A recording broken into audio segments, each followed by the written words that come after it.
ونرجع تاني مع دكتورة أماني جاد ومشكلة من المشاكل اللي بتواجه الأسر في تربية أولادها، وفقا للموضوعات اللي الناس حابة تسأل فيها.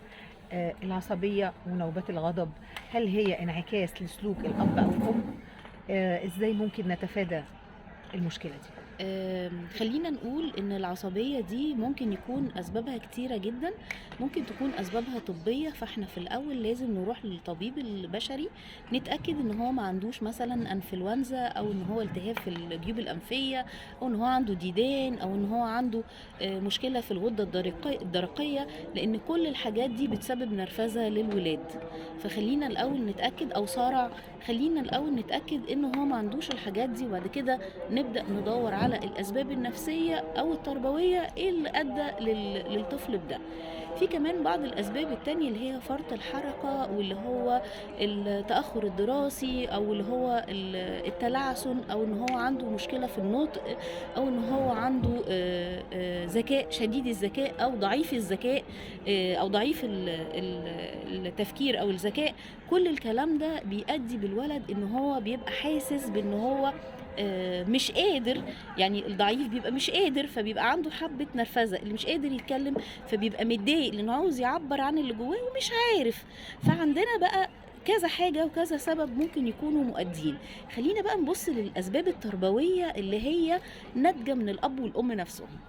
هو أولا هو سلوك مكتسب وما هوش وراثي، فعشان ما حدش يقولك اصل بابا كان عصبي، اصل جده في التاريخ الفلاني كان عصبي، فهو طالع واخد وراثة منه. ده لا، حقيقي كلنا هو بنعتقد كده. سلوك هو اه، سلوك يعني ده مكتسب، مكتسب. مكتسب من الاهالي حواليه.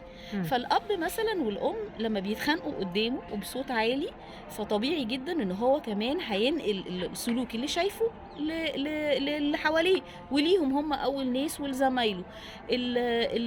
الاهمال للطفل بيؤدي على ان هو بيكون متنرفز، لان اشباع حاجاته للحب والحنيه مش موجود. فبالتالي بيبتدي ان هو يخرب ويزعق ويعبر عن نفسه بشكل فيه عصبيه ونرفزه. التدليل الزايد بيؤدي كمان ان الطفل بيبقى عنده حاله من العصبيه. ليه؟ لان هو اتعود على ان كل اللي هو عاوزه بيجيله، كل اللي هو عاوزه بيجيله. فاول ما حضرتك بتحاولي ان انت تمنعي، كانه بالظبط مدمن يبتدي يتنرفز ويتعصب عليكي. فكل الاسباب ديت بتؤدي بالطفل ان هو يبقى عصبي.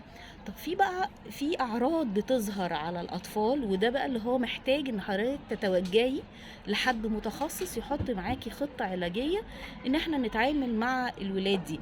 بس في الغالب لما هتظهر الحاجات دي حاولي ان انت تتجنبي النقد، وان انت تعملي عليها سبوت. ايه هي الحاجات دي بقى؟